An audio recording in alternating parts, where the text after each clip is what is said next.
Hey, what's happening, everybody? Happy Tuesday. Welcome to Pete and Joe and the OBR Streaming Network. Special thanks to OBR.com and the OBR Streaming Network for hosting us tonight. And guys, before we get into the show, make sure you get to OBR.com. This is the time to do it. This is the season for it. Become an insider. Get all the information you need from the likes of Fred Greetham and Lane Atkins and Pete Smith. Check it out, OBR.com. Do not miss it. You won't be sorry. All righty, Peter. Peter, happy March Madness. Happy, another encore from this god-awful winter, which I am so done with. 1 month away from the draft, brother. How we feeling? How we doing? I feel fine. I'm good. I'm good to go. There are a number of scenarios which I would be happy with. I just hope they figure out the right one. Yeah, well, that's the whole thing, too, is the combination of the right thing at every pick and navigating how the draft is going to fall and what positions of strength are going to be there later versus what you're going to have to jump on early. This is something we've argued about, since the beginning of the offseason, man. As we're now a month away, I got to tell you, there's still not a ton of clarity at that number 6 overall pick. What do you think? What are you feeling? Where are you leaning? I mean, I know where you're leaning, but where do you think they're leaning today? Right this sec, it's just very difficult for me to understand them taking an unproven offensive lineman, just in an offense devoid of weapons, or not devoid, but just needing so much help. Like if you were to tell me you're getting an absolute stud left tackle, it'd be so much easier. But when you're talking about either an aspirational one or a guy who I really like Spencer Fano, who just doesn't have the ideal measurements that people want, versus there are really good receivers in this draft and the Browns could use them. Yeah. And the other part of that is the separation between the top 3 tackles, maybe top 4 tackles, there isn't that much of a difference. And there's some wild cards in there. For example, I don't know that the Browns are necessarily going to do this, but there are a lot of people who seem to think Caden Proctor is going to go in the top 15. Yeah. So that would then seemingly free up another guy to then move down the board. So I'm not worried about the ability to get a tackle the way some people are. Yeah, well, to give you a little pushback there, Pete, I get what you're saying about the tackles, but can't those same arguments be applied to the wide receivers? This isn't a traditionally strong wide receiver class either when it comes to the top of the draft, let alone the 6th overall pick. I mean, you can poke holes in the resume of Mekhi Lemon. You can do it for Carnell Tate. Obviously, Jordan Tyson is the one that is Swiss cheese. There's so many damn holes in his story. But that's my biggest issue with this pick, is that you're reasoning against most of these guys, and not just you specifically, but anybody. I mean, it's applicable across the board. Like there's so few blue chip guys. I feel like from 5 to 25 is just going to be a very similar mix of players that, you could reach on one or they could fall. I mean, it's the beauty's in the eye of the beholder, I suppose. Yeah, I mean, there's certainly an argument for that. The stuff I look for at wide receiver, like Mekhi Lemon is a legit rock star. And there are people who can say, well, he didn't test or whatever, and he looked weird at the press conference and all that. But like in terms of like rock solid fundamentals, in terms of numbers, in terms of the tape, in terms of he does everything you could possibly want. And it's a similar deal. There are a couple of wide receivers I absolutely would love on this team.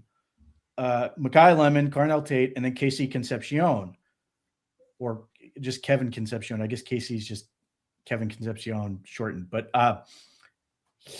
those 3 to me have the makings of number 1 receivers. And then it's a question of if any of them are going to last. And if you're telling me that you're confident that like Concepcion's going to be there at 24, I'm all about it. But that's my worry is I know there are people who like project Concepcion in like the 2nd round. I could see him go as early as 9 and it wouldn't shock me. Now I don't see a whole lot of people saying that, but just what he does is utterly spectacular. And again, he's another guy where the metrics are just incredible for what he was able to do and the things you look for. And people can say, well, he drops the ball. Yeah, I was going to say that's a lightning rod nowadays. Everybody's out on Concepcion because he can't catch the football. Pete, I heard somebody bring up the fact that he had 15 drops in the last 2 years, and my immediate thought was 2 touchdowns to 1 drop. I'll take that ratio. Right. I mean, this is the thing. Like, what I want out of receivers or running backs or any of these people, I want plays. I want points. Like, the one thing that everybody seems to universally agree on that the Browns need is points. Yeah. Concepcion produces points. He has more combined touchdowns than Tate and Lemon combined for their college careers. He's 31 to 15 to 15. Like, he gets the ball in the end zone, and he averaged like 70-some yards in Texas A&M's offense with, Marcel Reed, who's not some great quarterback, and a pretty loaded group of receivers. Like, Mario Craver is going to be a big-time receiver next year. They've got a lot of dudes, and yet Concepcion's the guy. And, like, you get on the tape, and you're like, he did what against, Delane, who, if you were on – I think if you were to stack the board, there's a case to be made that he could be the number 1 prospect in the entire draft if you consider positional value. And yet, again, not great quarterback play, but Concepcion was unbelievable. One of the knocks on Mekhi Lemon is, well, he wasn't great in the matchup against Notre Dame, even though he had 70 yards or whatever. Concepcion killed Notre Dame, and they have a really good corner that's going to be the 2027 class. They've got a corner who's going to be one of the top picks in that class. But like Concepcion just consistently kills people and route running, getting open, and just doing all the things. And like, I'll be curious to see if Todd Monken wants to like really space the field, adding Concepcion to this offense with Isaiah Bond and Jerry Jeudy, and still having a Harold Finn in this. You've got speed for days and game-breaking ability, and it's like, how do you deal with this group? It's a crazy scenario to play out. So like, here again, if you can guarantee me one of those 3 receivers and one of those 3 tackles, I don't care how you do it. Yeah. Well, that's going to be a later discussion for us. I think is going to be that number 24 pick, maybe even the number 39 pick, and what the options are there. I'm a big Concepcion guy. He's always literally leapt off the film. Like, you can't watch them and not just notice. I mean, it's like that Tyreek Hill effect, right? He's going at a different speed than everyone around him. It just looks different. You can just see the acceleration. You can see the playmaking ability.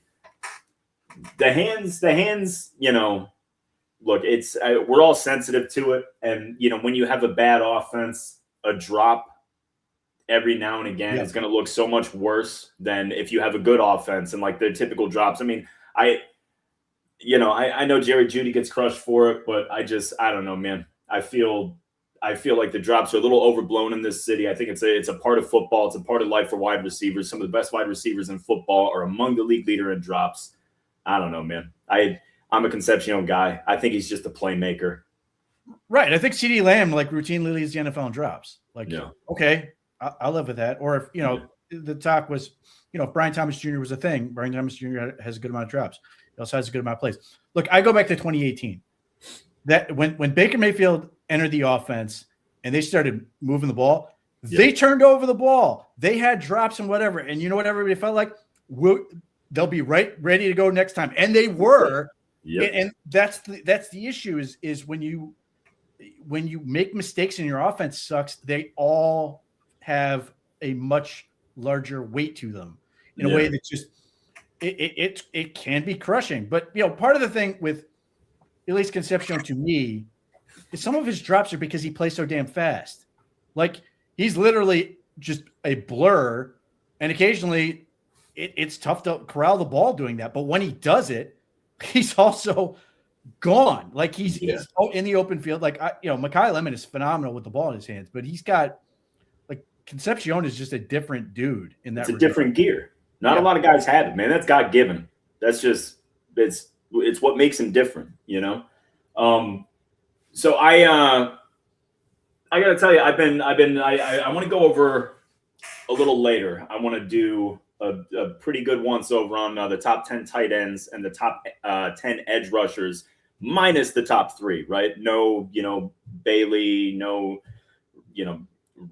Reese, no Reuben Bain. We know how we feel about those guys, but I want to get to that kind of second and third tier of guys. But I want to ask you before, we'll get into it eventually. Okay, I want you to tell me when I'm wrong. When I look at Eli Stowers from Vanderbilt, why isn't he a wide receiver? Why don't I want to make him, the poor man's Calvin Johnson and just ruin a corner's Sunday afternoon every single week? I mean, that kind of athleticism, that kind of skill. Hey, guys bounce off him in the secondary, Pete. And I know damn well. I don't even want to say he doesn't know lay block. He doesn't even do that. I'm pretty sure he has negative blocking grades. Like, he's got no interest. He's not afraid of not having an interest. But sweet Jesus, man, that's a lot of talent, and that's a really impressive package. That's the first guy off the bus guy. And our offense could use somebody like that. Well, he better be the first guy off the bus at Vanderbilt. He's 24. He's been playing a lot because the thing you have to understand with Eli Stowers, and it sort of explains some of his issues, is he was a quarterback first. Yeah. Like, he's been a tight end for, I think, 3 years. And which may help to explain the blocking. Definitely explains the blocking. I mean, he blocks like a quarterback. Yes, he does. I have a tough time with him. I think he is what the Browns already have in Harold Fannin, and I don't need 2 of those. And I listened to the argument from Underdog where they're like, Hayden Winks is saying drop down to 220 and be just a very difficult to deal with power slot. Yeah. Great, but where do I want to take that? And do I want to take a guy who's already 24? Because there are other guys who are wide receivers who do block better than he does that I think can fulfill that role. For example, Denzel Boston does a lot of the things you're talking about, but he's a good blocker. Also, Eli Stowers, he tested really, really well in terms of in-game, the gas score. Yeah. That PFF has. He did not do that well in the gas. So it looks, and this is a problem. This is the other problem you have with Sadiq. In-game athleticism, not great. Worse than some of the other guys that, like a Max Clare, who, by the way, I think has a really good chance to end up being the best tight end in the class. But I think Eli Stowers is a weird fit in a lot of things. And I think he ends up being like a couple guys that we've seen come out where they it might work and he might be really good at certain things, but I have a different, Devin Funchess types. Yeah. We sit there and go, I see this big body. I see this athleticism, and it just never really figures it out. Or I'm trying to think of the big Florida State kid that the Eagles took a couple years ago that some people absolutely loved. Yeah. Oh, but he flopped though.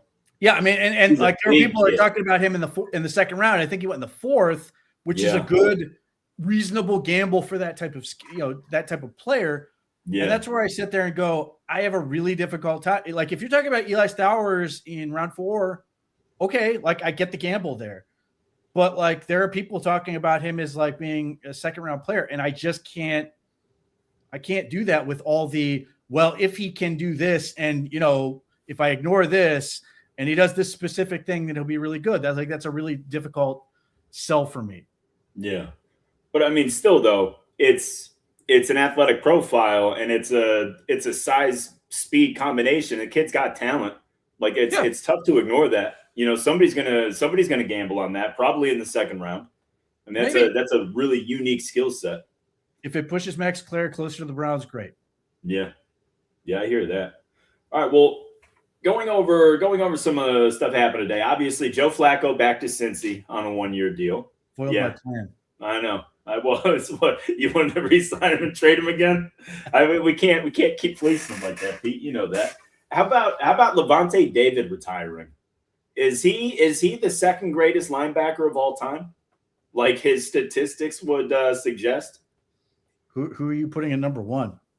Ray Lewis, because it's Ray Lewis, and the NFL's been telling us he's the best for years and years and years now. Yes, that Willie and Lanier and those guys they still exist. Look, Levante Davis is phenomenal. 14 years, and like it almost he went from like A+ to maybe a B by the end.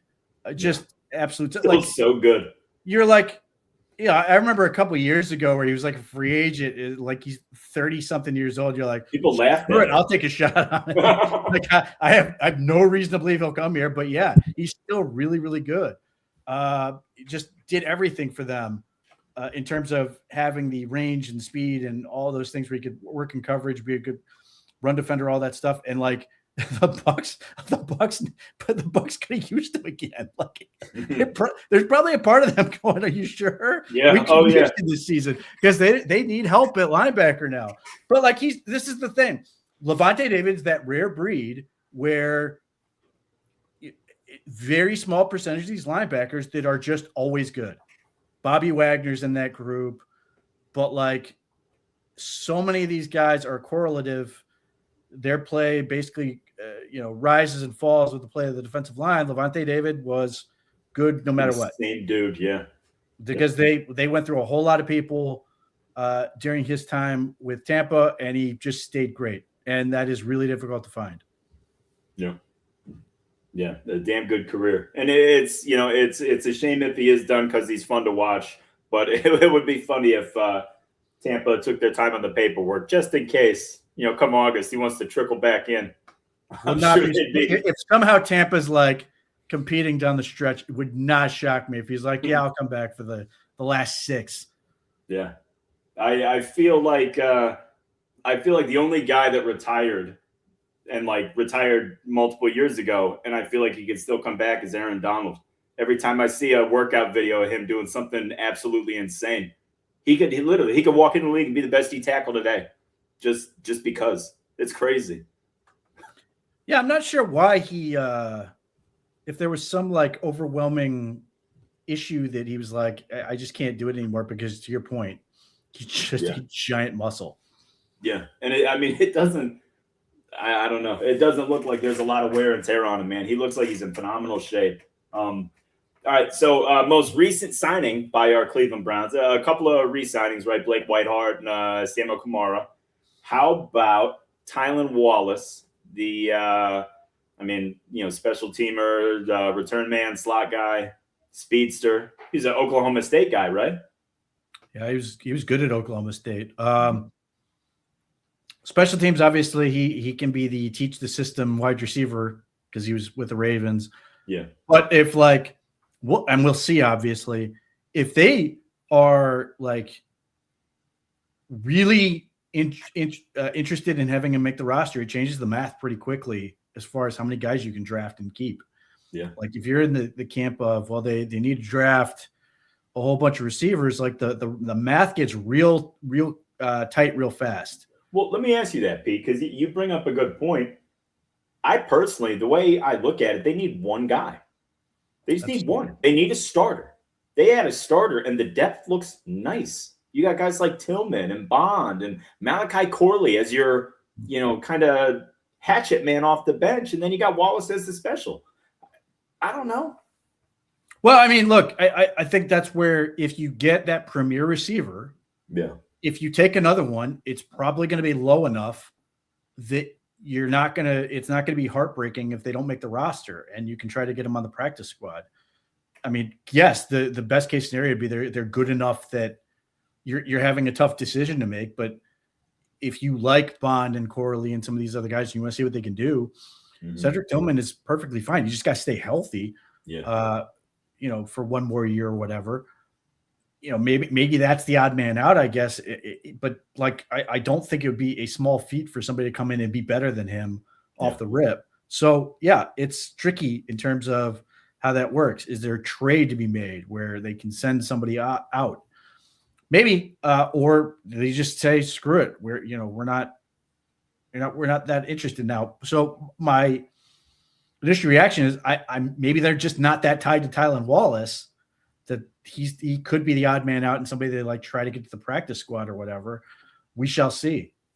Yeah. Well, I feel like Andrew Berry makes this particular signing every single year. It was Jakeem Grant. Most recently, it was DeAndre Carter. He gets a special teams guy that we have, and that like sets a floor for the position, and then we go into the draft, and whatever we add. We go into preseason, and whatever shakes out, it shakes out. But this guy hasn't made the team yet.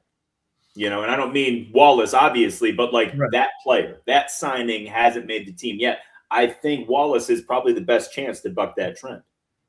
We'll see. I mean, it just reminds me of Marlon Moore, which is throwing it back. Where like I just remember a couple of years he was on the team, and like every year when people did like projections of the 53-man roster, like, well, he's gone, and then he made the final 53, and it was entirely for special teams, and like people just were beside themselves that this guy kept making the team. But you either have to be so good that you're compelling to be providing a compelling reason to not just be on the roster, but be on the field, or that you can provide special teams value. And because those guys, we just saw the Browns lost potentially 3 games because of special teams. So that gives you reason to believe that if Tylen Wallace is good in that capacity, that he's got a real shot to make this team. Yeah, agreed. So another very popular question getting thrown around for the Browns at this point in the offseason is, Pete, are they any better? You go back from the end of the season until right now, and I have a particular opinion on this, but I would love to get yours first. Are the Cleveland Browns a better team now than they were at the end of the season? Or scratch that. Are they a better team now than they were at the beginning of 2025 before injuries started wreaking havoc? Probably not. I think they're basically the same. But like I say that they have all those draft picks. Like this is where, like the fact I think the fact that they are the same isn't bad because they had to do all this work to replace all these guys. Yeah. They have to replace Joel Bitonio. They have to replace Ethan Posick. They have to replace Wyatt Teller. They have to replace Jack Conklin. So if they are the same, and they've done all those things, then they are at least in an okay position relative to that. But are they, like if the Browns started the season today, do I think they're a 5-win football team? Yeah, they're probably a 5-win football team. The draft is clearly a big part of this, and that's where you're going to go get your talent. And I don't want that to sound like I'm disappointed in what they did. There's certainly things I wish they would have been able to do, like Charlie Kolar or whatever. But like ultimately, this is sort of where I expected to be, or like saw them being, where then they go into the draft. Like there's still moves I think they can make, but ultimately they're going to go into the draft and hopefully really that's where they're going to make the upgrades. If they can, they don't need to necessarily repeat the success they had last year, though I'm certainly in favor of that in the draft. If they can add that many players, both during the draft and then after the draft, great. Like, then this team's going to be better and they're going to win more football games at that point. But like, if you're talking about what they needed to do, they've transitioned the roster quite a bit. They've gotten younger on the offensive line, even though some of those are still, small cogs that are going to be here for a short amount of time, which is fine. So long as you get the longer term pieces at, but look, man, this is why the draft is so important. This is why we put so much weight on it. This is why the pressure is on to deliver. You've got, 2 first-round picks. You've got the 2nd round, 3rd round, 2 5th-round picks, so on and so forth. You got to make those picks count. Yeah. No, I agree. And, to kind of tag along with your point there, like Jack Conklin on paper is not the Jack Conklin that we've gotten for the last probably 3 years. Like, and so it's easy to say, oh, well, Howard's not as good as Conklin, and Jenkins isn't as good as Teller, and I feel like the Bitonio Posick Teller thing, we were just comfortable with that. I think Bitonio was the rock. I think the other 2 are more replaceable than people realize. I feel like given the health situation of the line and offensive tackle specifically, I feel like Howard strengthens the team at that point. it raises the floor. It puts us in a better position for the draft so that we can be more selective and we can move around a little bit. And we're not necessarily stuck in drafting, O-line, O-line, O-line. But also, man, we need it. We need it bad. We need at least two. If they don't take two offensive linemen in the top 107, I'm going to be disappointed. I mean, here's the thing. I am all for it.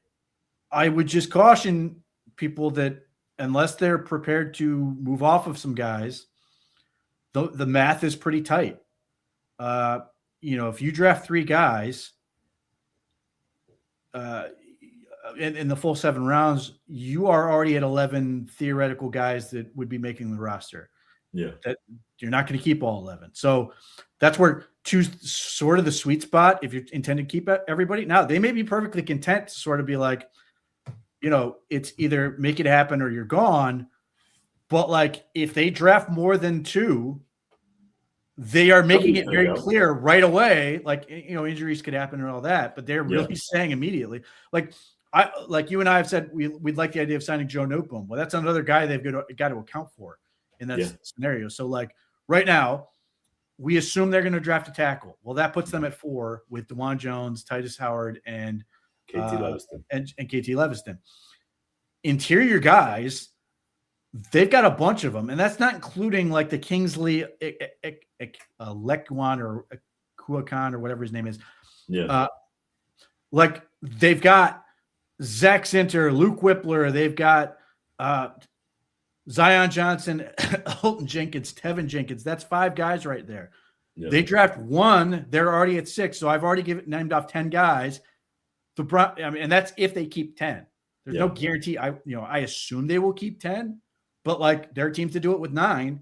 Mm-hmm. So like that's if we draft 2 guys and they both make the team and everybody else makes the team. Now, if they are sort of looking at this going, either Zach Zinter is going to get better or he's potentially going to be shipped off. Yeah. At the end of training camp, okay, or Luke Whippler, or that's how I look at it, Pete. Is I look at Whippler and I look at Zinter and I look at KT Leviston and I look at the kid they got from the Lions at center, whose name is far more challenging than I'd like it to be. I look at those guys and I don't see them getting in the way of a draft pick. I don't see them being enough to push the Browns off of a guy that they like. That's all I'm saying. I think KT Leviston is probably safer than DeJuan Jones. Yeah, I would agree with that too. And I that's my biggest issue with DeJuan is like, I mean, he's under contract. You obviously like you don't want to cut him. You don't want to just like get him away. But I don't see a scenario that I re-sign him. No, it's difficult. And that's where. Here again, I don't think they'd cut any of these guys. Like, if it would, I think it would be a situation. The only way that any of those guys get moved would be in a trade. Yeah. I just don't see a scenario where given what we're seeing around the league in terms of just the dearth of tackle options, a world where the Browns sort of are like, screw it, we're just going to cut DeJuan Jones, or we're going to cut KT Leviston. I think those guys, the only way they leave is trade, which is where it makes it tough. That's why I think they will probably only draft 1 tackle. I mean, like I've messed around with the idea of it like, again, I need to find out how old he is, but like a world where the Browns were to get one of those top 3 tackles and then get Max Hanachor, and I'd be like, or the kid from Clemson, and you're like, great. I don't, Titus Howard is fine for a year until Blake Miller gets comfortable or Max Hanachor gets comfortable. And then we've got tackles for the foreseeable future. And that sounds really good. But like it does create a weird roster crunch. And again, if they can negotiate trades with some of these guys and be like, we'll move it off this guy, we'll get something back from him. Great. But it does present this weird dynamic where you're not quite sure if they want to do that. And then the other part about that is if you're looking at it from the standpoint of, well, I can add a guy that's going to create a roster crunch, or I can just address these other positions. And look, I think they're just going to play the board in that scenario ultimately and just take really good football players. So if they end up with 2 tackles as the top players of the board, I don't think they will hesitate. But it does make me wonder if they're going to sort of just be like, why do we want to create a problem for ourselves, even if ultimately we do think it might elevate the talent for the long haul? Yeah. Well, and look, that's fair. My issue with the interior is obviously Zion Johnson's going to be here, for the next 3 years locked in. 3 years at least. But you got, Jenkins is on a 2-year deal that looks like it's structured as a 1-year deal. Mm-hmm. The other Jenkins is officially on a 1-year deal. Mm-hmm. Zinter is entering. What is this? Is this year 4 for Zinter? Year 3, right? 3. Yeah, year 3 for Zinter. So you got him. But again, what does that even mean at this point? Considering the little impact that we've seen on the field, and who knows what the new coaching staff thinks. But again, he was a buried draft Some people pick. might know. They subscribe. Well, there you go. Look, either way, I feel like it would almost be irresponsible for the Browns to not add a talented guy to the interior as well. I mean, look, center. I mean, I know that they haven't made it. I mean, obviously they haven't publicly made a decision. Who knows what they're talking about inside the walls of Berea? But the center position's interesting. Like, are we just going to slap Elton Jenkins there, and he's the guy? Or, I mean, is Whippler? Are they expecting him to compete? I don't love that. Yeah, I mean, look, it's an interesting question. OTAs start at the beginning of April. I'd be very curious if we get any sort of hint as to how they're thinking. But like, it does make the draft really interesting because they could just look at the situation and go, what's the best option for us at, the third round, fourth round, whatever. If they go, man, this is a great center. Okay, we get a great center. And if he can come in and play immediately, then you put Elton at right guard. And you're like, great. I love this situation. Likewise, if you were to get like a Chase Basantis in the second round, you were get really aggressive. And you're like, okay, we'll put him at right guard in this case. And we will have Elton play center. Okay, great. Yeah. Like, they at least have options in that case. So we'll see. I think they would play the board in that standpoint. That's where I think the magic number is 2, to your point. Mm-hmm. It's just a question. If they go over that, I think they're telling you something. Yeah, I would agree completely. If they go over 2, then they do not like a certain aspect of that depth chart. The only other question I have is, and this is a complete logistic question for George Warhop and his 2 assistants is, how many rookies do you really want to go with? Because and maybe they're like, bring them on. Give me all of them. I'll take 5 guys. Or they may sit there and go, listen, man, we got to do the whole line. We're trying to figure out this whole thing. I don't want to get lost with I don't want to get take too many rookies and get lost with what I'm trying to do here until we establish something. And I don't know the answer to that. That's sort of an interesting conversation that I would love to know about relative to what's going on in there.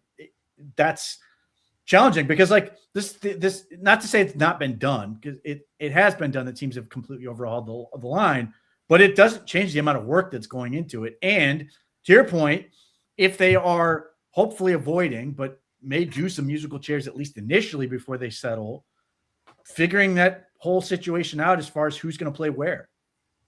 A couple of comments from the chat, Pete. Pete and I are both big fans of Ihanachour. They're hard pressure, so I'm all about that. But Say and Soul had Vega Ioane. At what point does he become a factor for you with the Browns? Or is it just he's too good and that guard position isn't important enough to trump tackle or wide receiver? I don't. My issue with him isn't talent or anything else. It's what do the Browns really want to do? Yeah. And from what I can tell, and I could be dead wrong about this, at the very least, they want the left side of the line to be able to move. Mm-hmm. They have every guy they've added on the offensive line has mobility. At least the guys they've imported. Titus Howard is not a power player. He's a movement player. Yep. Zion Johnson has power, but he's an elite athlete. Elton Jenkins, really good athlete. So, like, I think that's a lot of what they want to do. I don't get me wrong. I think they want to run power and be able to do those things. but I think they want to do a whole lot of counter. I think they want to do a whole lot of pulling guys. I think they want to do a whole lot of zone. So if you take Ioane, he is a right guard only as far as I'm concerned, based on what I've seen from him. I do not think he has the movement skills to be a consistent puller, and I don't know if the Browns don't want the right guard to also be a good puller. Ioane is a power player. He's going to go downhill, deuce blocks, down blocks, all that stuff all day, and he's really, really good at it.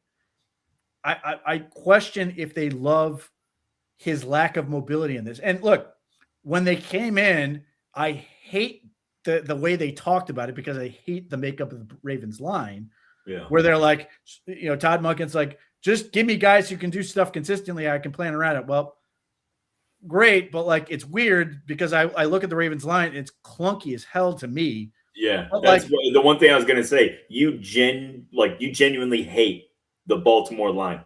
Yeah, like you hate it. Yeah, I cannot stand that's why like when they brought in the guys they have, at least it gives me a very sort of clear direction as to what they want to do. Like they're getting guys that I would want to get. Now Titus Howard isn't my favorite because of the power component, but I like getting athletes up front that can do all the things because then you can do whatever you want. So like, and maybe there's a world where like they're going, yep, you want a right guard, boom, he could be a power player, and we're going to be pulling our guys to the right, and we're just going to do that.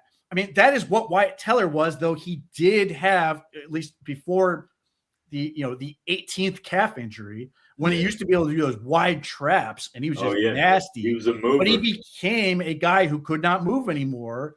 And on some level, it's okay. But like, it does sort of make you look a little bit predictable in terms of where you're going. Like when the Browns were at their nastiest, they could run left and do that nasty wide trap with Nick Chubb and do that stuff. So like, look, I'm not going to say the Browns are going to turn their nose up and go, no, we don't want Ioane. He just doesn't fit because he's a really good player. But I do question if like in the way they've sort of drawn up in their head what they want to do, if they don't want to get guys, all five guys who can move in some capacity and give them a lot of options. Yeah, I agree with that completely. And I like Ioane. I'd be thrilled if we slapped him in that right guard position and just forgot about it for the next 6 to 8 years. But it's so funny because like there's just so many different variables on draft day that really throw things through a loop. And I mean, we've talked about it, and I know that your main concern is that you don't want to go tackle at 6 and then have that wide receiver that you want get snatched before pick 24. But I almost feel the same way about offensive tackle. Like we've argued back and forth. I would love Carnell Tate at 6. There are some scenarios that I would be okay with Makai Lemon at 6 as well. Like I want a wideout in the worst way, especially an impactful one who's just going to gobble up targets and move the chains and everything like that. But Pete, I think these good tackles are going to be gonzo before pick 20.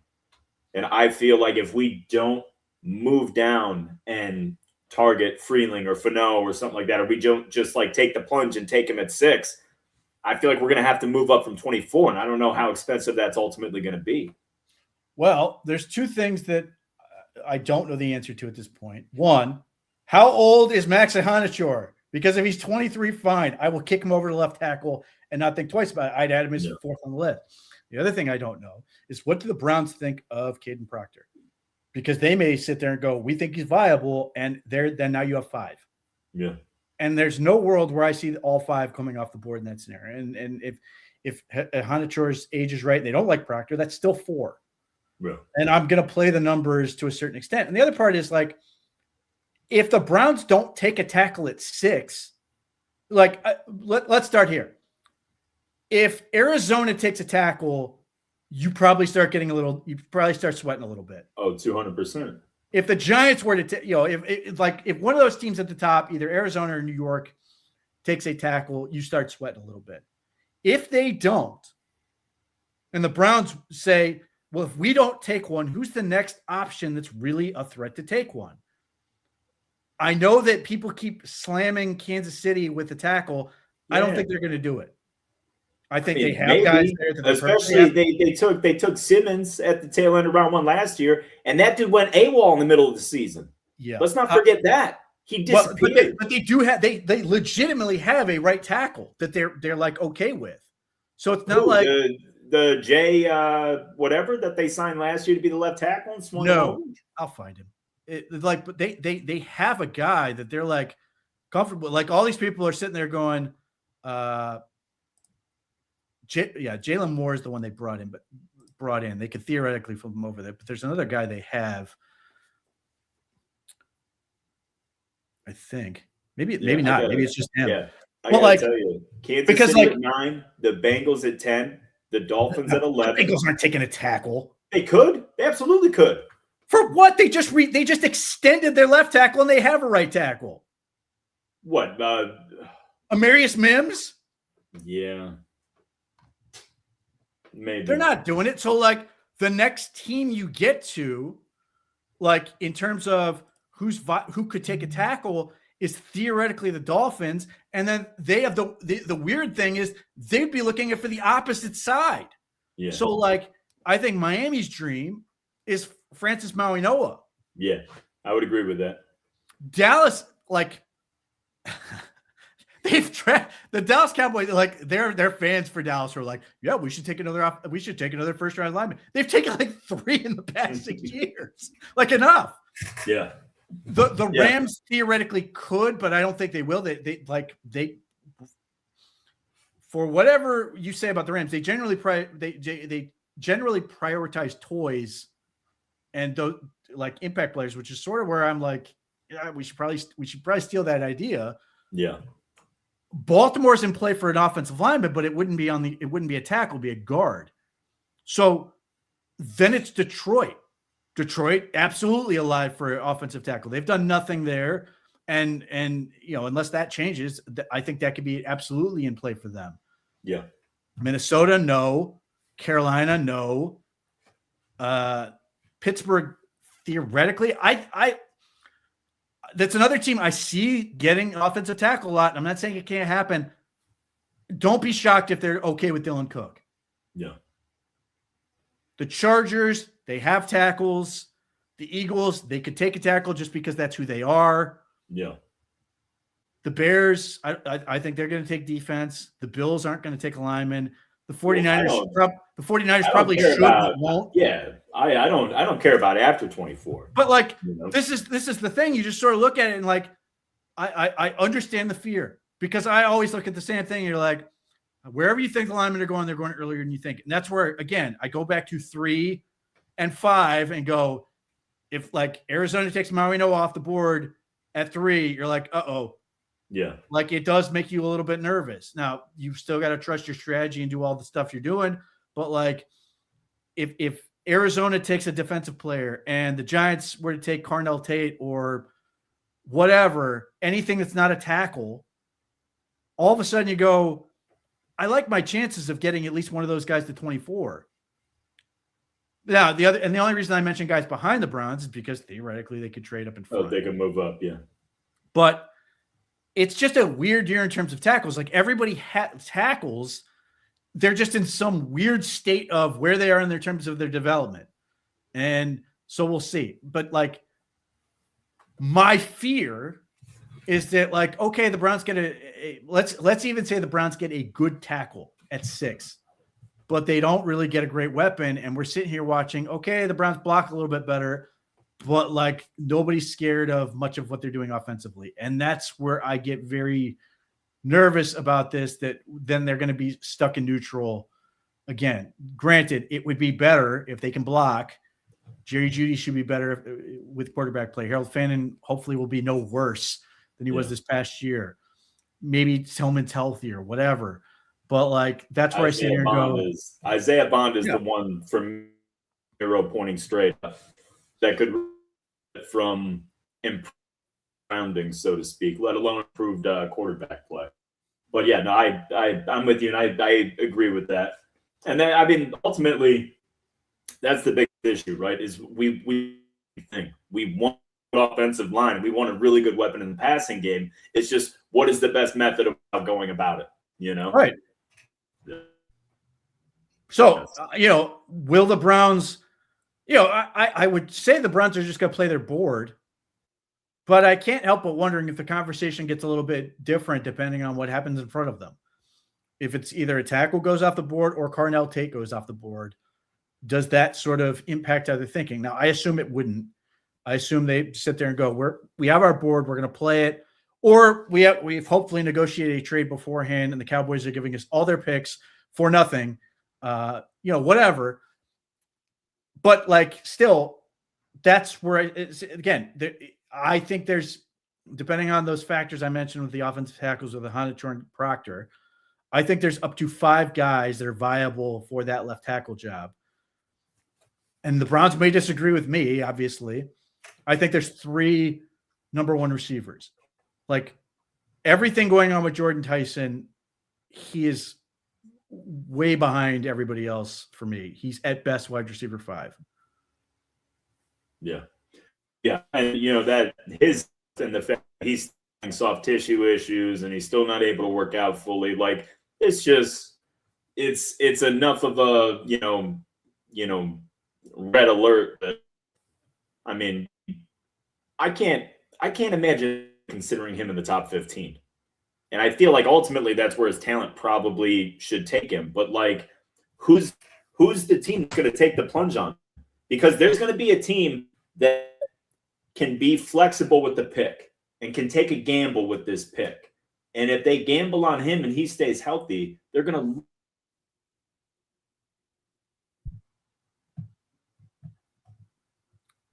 to. You cut off at the end there.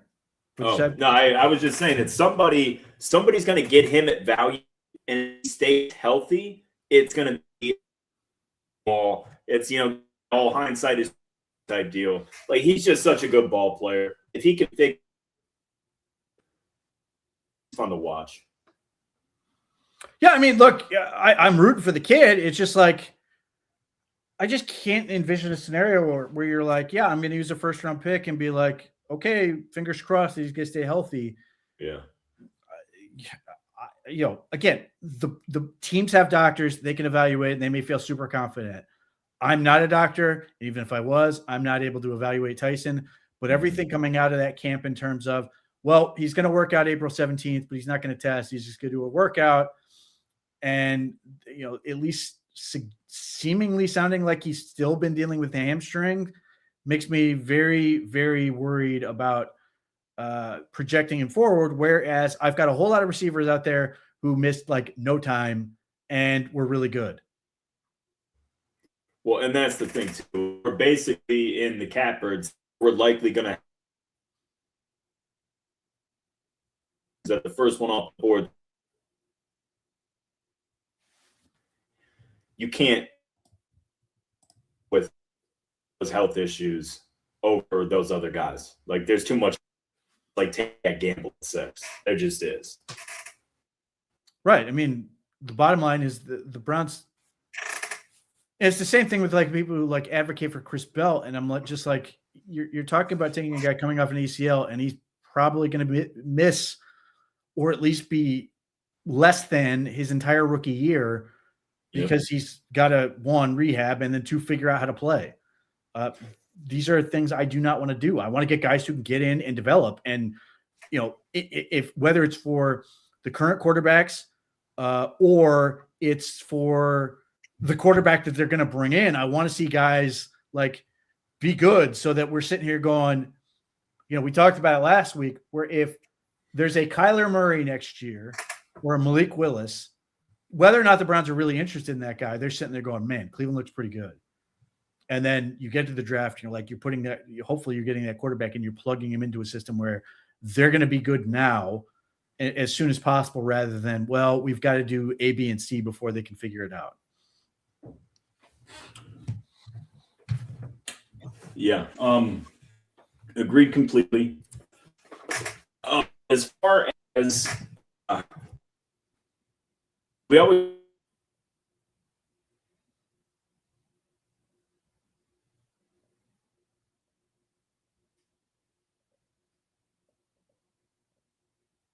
Nope, I think I got him.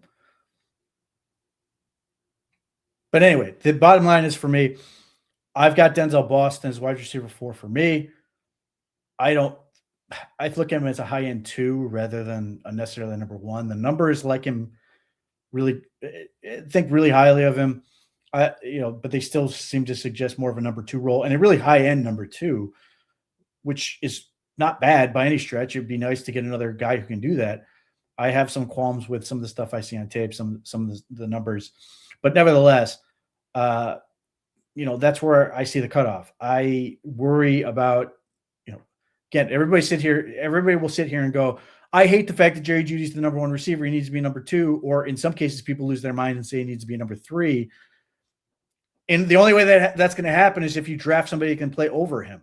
So you got to figure out that part and improve the situation. And the only way they're going to do that is go early. And I don't like the argument of, well, look at all these guys who have gone later and been really good. Yeah, that's not a great way to try to operate in terms of luck and hope and seeing those things. I think it's going to be a matter of investment. You've got to make the real investment to do those things and to get good. So hopefully, again, if they want to wait to 24 and then gets Concepcion, I love it. After that, I get a little bit nervous in terms of return on investment. And look, I would love nothing more than one of these guys to prove me wrong. I would love nothing more than the Browns to essentially find Harold Fannin again, where you get a 3rd-round pick who's now would have been a 1st-round pick if they could do it over again. I just don't love that in terms of thinking in terms of process. Pete, you got me? Am I back? Am I good to go? You're better than you were. It's a damn shame, and I apologize. I apologize, everybody in the chat. And Chris, I do agree. I'm not on dial-up. That's not fair. Okay, I know I can upgrade. I'm not on dial-up. All right. So we always focus on 6 and 24, right? Not me, but you do. Well, let me get to pick 39, right? So pick 39 is where I start to wander a little bit.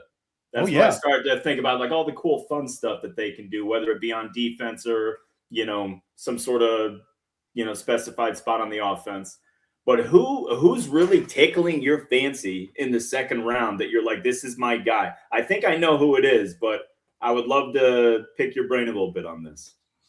Well, right this second, or I should say, since I saw him come in for a pre-draft, or reported he was coming in for a pre-draft visit and did the deep dive, I am very Mason Thomas pilled. Yeah, I totally get it. I understand why Rutten Teutenberg would want him, because look, when you understand what Art Mason Thomas does, people look at him and go, well, he's a pure edge pass rusher. And that's not exciting at 39. You'd like to get a full service guy. And I can pick out a guy with a better profile. Gabe Yakis from Illinois has a better profile than R. Mason Thomas when you just go by the numbers. However, as a pass rusher, R. Mason Thomas wins real fast. When he gets there, it's fast. And there's some really impressive splits in pure pass rushing situations this past year, and it's not a huge sample size. His pass rush win rate was 35%. The same as Abdul Carter was in his final year. His pressure rate was like 26.8%. Abdul Carter's was 28%. So the other part about that is I look at Oklahoma's defense and I look what Brett Venables has been able to do. And there are certain games you watch it and that defense is absolutely suffocating. They are on you so fast. And you're just like, I don't know how teams can deal with this. And it's awful. And I think there's an element where if the Browns get a quick sack, it's Myles Garrett has beaten the crap out of somebody, or a stunt, a blitz, or something has come unblocked. Just open something up, yeah. Whereas if you are able to get R. Mason Thomas, and there are people who think he's going to go in the 1st round, and you put that across from Myles Garrett in 2nd and long, 3rd and long, and you've got 2 guys who can win fast, the offense is sped up. The secondary has to cover less. And not only that, you can play more aggressive coverages. You can try to do more trap coverages, more disguise looks, and those disguises are more effective because the quarterback's sitting there terrified that he's going to die, which is always my favorite. So, like, from that standpoint, I totally get it. Then the other part about that with R. Mason Thomas and sort of that dynamic is I look at where Mike Rutenberg's been. Atlanta, they go and they bring in 2 edge rushers, and the second one of which is James Pierce. Mm-hmm. James Pierce comes in, pure speed rusher, similar size, comes in 10.5 sacks and leads the Falcons in pressures. I go back to when Rutenberg was with the Jets, and though I thought it was a terrible use of resources, and I think I've largely been proven right by taking a 24-year-old Will McDonald whose highlights at the draft were him hurdling cars. He struggled as a rookie and then came on in the past 2 years. He's had 18.5 sacks and really amped the pressure. And it's the same thought process. You speed everything up, and the hope is what is the issue the Browns have been dealing with? 1, the secondary's covering too long, or 2, the Browns aren't causing enough turnovers. So, like, there are a lot of people who sit there, okay, we'll get another corner and figure out the slot or get another free safety. And I'm not against either of those ideas. But the idea of if the Browns defense continues to be really strong on first down and stopping the run, and then you can bring in a package where you're just like, this is what we have. The last thing with R. Mason Thomas that makes me really interested in him is they have, I mentioned Gabe Yackis. Gabe Yackis is similar to Alex Wright. He's similar to Isaiah McGuire. Now, I think he may be better than those guys, but they're power players with some pass rush upside. But, like, the Browns have those. Yeah. R. Mason Thomas is the one guy that would be sort of that different dynamic. So that's certainly one option that I really, really like. Well, let's use this as a segue to get into the rest of the DNs. Like I said, we've talked about David Bailey. We talked about Ruben Bain. Everybody knows Arvell Reese, right? But I've got the next 10 guys, and these guys are probably going to go anywhere from the middle of the first to, the end of the third, maybe. But let's start number 1, and I already know where you're going to go with this one, but I would like to go over it anyway. We've got Akeem Mesidor from Miami. Oh, yeah. Akeem Mesidor is going to be 25 on draft day. He has a history of injuries. He broke out basically this year.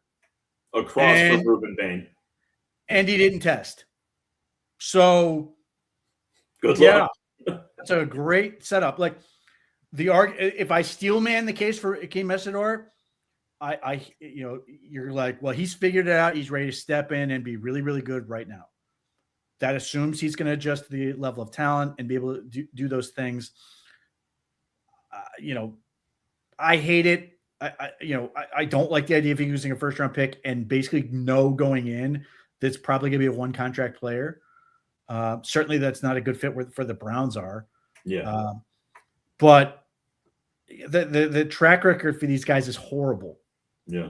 In terms of getting guys this old and this late in terms of breaking out and all the other elements where I sit here and go, I just can't. And there are people who go, well, if he was 23, he'd be a top 5 pick. Well, yeah, if he was 23 and he was if he was this good at 23, this wouldn't have been a question, but he wasn't. Yeah. It took him this long to figure it out. Again, injuries and all the other stuff. So not interesting to me. I love it for the teams who are not the Browns. Yeah, right. As a way to, nothing would make me happier than he goes before 24 to push somebody else down the board, but not remotely interesting to me. And he's more of a, in the mold of Alex Wright and Isaiah McGuire, more of a power player. I think he's a good, reasonably talented pass rusher that can win, great hands, all that stuff. I think he's got quickness and stuff. Like, I think if you're bringing him in, I think it's with the idea that he's going to get pass rush juice. But yeah, all the rest of the stuff, you're just sort of like, I just can't. Like, for me, it's antithetical to everything I want to do in the draft. There's like, even if the Browns were on the cusp of the Super Bowl, I would still hate this pick. Yeah. Yeah. No, and I get that. And my biggest issue for a 25-year-old, The NFL is a man's game. And if you're a 25-year-old man, like you like to say, with a mortgage and you're beating up on college kids, it's a different ballgame walking into an NFL stadium. Yep. All right. How about Keldrick Falk? He's literally the opposite of Akeem Messidor. He's 20. Yeah. Super young. He tested pretty well. I think he ran like reportedly 4.67 or something like that. At his size, he's a bigger guy. Mm-hmm. I think he's more of a 5 tech. That big end slash guy who's going to kick inside. He's intriguing. He hasn't done a whole lot, but there are some like really intriguing metrics with him that I think makes sense, but not a good fit for what the Browns want to do, given that, it's sort of like the upside case for him, if you're a team like the Browns, would be saying, well, he can do what Zadarius Smith did, which is he can be a base end that kicks inside to rush the passer. But the problem is that the Browns have changed their roster, so they don't really have space for that type of guy anymore because they've messed around with this. Obviously, they did with Z, but they also kind of did this with Alex Wright. And then instead, they're just like, screw it. We're just going to get a whole bunch of defensive tackles. So they've got Mason Graham. They've got Akeem Hicks. They've got, Akeem, whatever. They've got Mike Hall Jr. coming back. They've signed Kalia Davis. Like, there's not a whole lot of situations where you want to move a Keldrick Falk, other than like if you're going to try to employ a lot of a 50 front, which has very sparing uses. So I get the appeal. I think he makes sense for a lot of teams. Not this one. How about Cassius Howell? He's a favorite of mine. I love this kid. Similar deal as R. Mason Thomas. The issue for him is shorter arms. I don't know if Texas A&M has had their pro day or not, and if he's measured him with longer arms, given what's going on with the combine and how they're shorting everybody. But he's just a terror off the edge in terms of just the speed, the intensity he plays with. Pure pass rusher, I think he could do a little bit of some other stuff in terms of dropping and some of this, which I think R. Mason Thomas can do as well. But, the question you're going to have, is he going to be able to get guys out of his body with his arms and figure that part out? Because he's not going to be able to sort of do a whole lot of, I don't think he's going to be a long arm guy. I think he's going to be a win around the edge and create havoc from that standpoint, which can certainly work. And like, if for whatever reason, R. Mason Thomas were to go in the first round and like somehow Cassius Howell is there in the second, I could see the Browns being like, well, we love this element. Now, typically they've been more focused on arm length, though last year they loved Abdul Carter with short arms. R. Mason Thomas does not have prototypical length in terms of arms. So Cassius Howell may be a little too far for them, but I get the appeal. Like, there's one series where he's 3 sacks. He just destroys the entire drive by himself. All right. How about so Clemson has some interesting cats on that defense. How about TJ Parker from Clemson? Power player, which the Browns have a lot of, and then did not play well this season. I guess there's like some mitigating circumstances in his personal life that figure into this. I think stuff with going on with his family, because he had a really, really impressive previous season. Mm-hmm. But he is more of what the Browns already have. Again, it may be like Gabe Yakis where he's better at it. Yeah. But it's more of a power guy.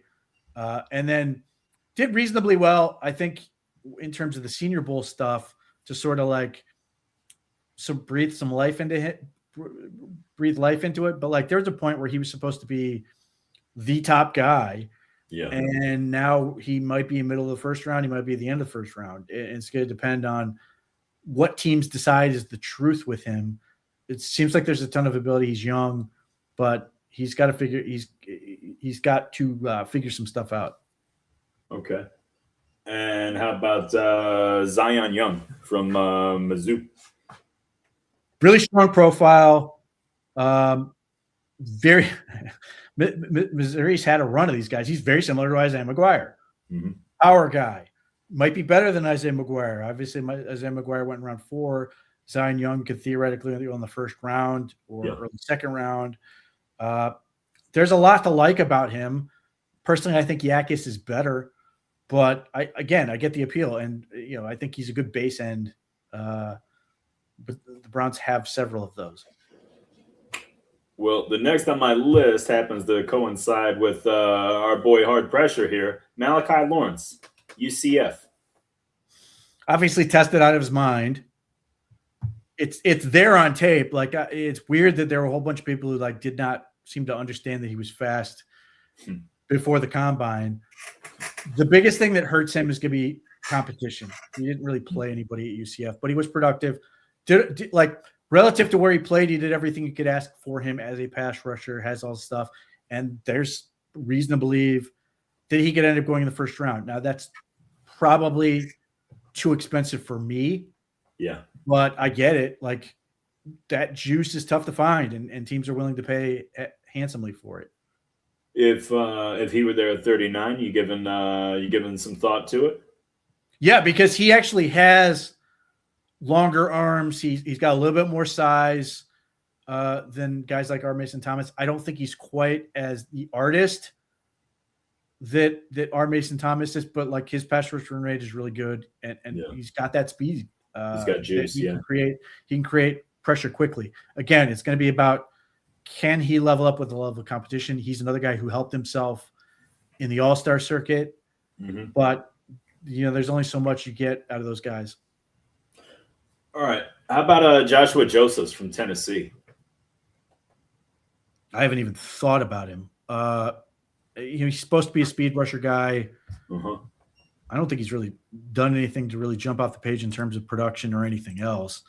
It's just not really somebody I've thought about in terms of what he can be. Let me see what he's got in terms of. Yeah, I mean, production sucked. That explains why I didn't like it. We didn't really think about him. The best thing I can see looking at him jumping off the page is he's created forced fumbles, which is certainly helpful. But in terms of generating pressure and being like a dude, he just hasn't been. So you're projecting hugely on what he's going to be in the future. All right. Fair enough on all that. And then the last name on my list is your boy Dennis Sutton. But I feel like the bloom's off the rose a little bit with him. You don't love him quite as much as he used to. No, he is the board I've sort of cobbled together. He is number one for me in the third round, but that's 70. Okay. Profile is outstanding. Has everything you could possibly want. If you drew up a defensive end from scratch, it would look like Dennis Sutton. If you watch him with his first step, it looks like he's lunging off the ball. He's so explosive. And I can see the appeal for the Browns and the way they run their defense. You're like, I want you to do that every single play. Size, strength, speed, all the things. Really the only thing in production, he's done all the stuff. He's blocked punts. Really, the only thing you look at with Dennis Sutton is consistency in terms of turning pressures into sacks and sort of being a bigger playmaker when he matters, as opposed to just a guy who racks up stats. That's basically the only real criticism I have for him that I've seen. But if you're talking about a guy where you sit there and go, in 3 years, we're talking about Dennis Sutton is one of the best defensive ends in this draft. Everything is there that suggests that could be a reality. Well, and given our particular needs at that position, I mean, is there even an argument against him? Isn't it a perfect fit for what we're asking? No, I think the only argument you would make would be basically the Browns feel the Browns want to tilt so far more to a pass rusher. They don't care about the other stuff. Dennis Sutton can do all the things. Yeah.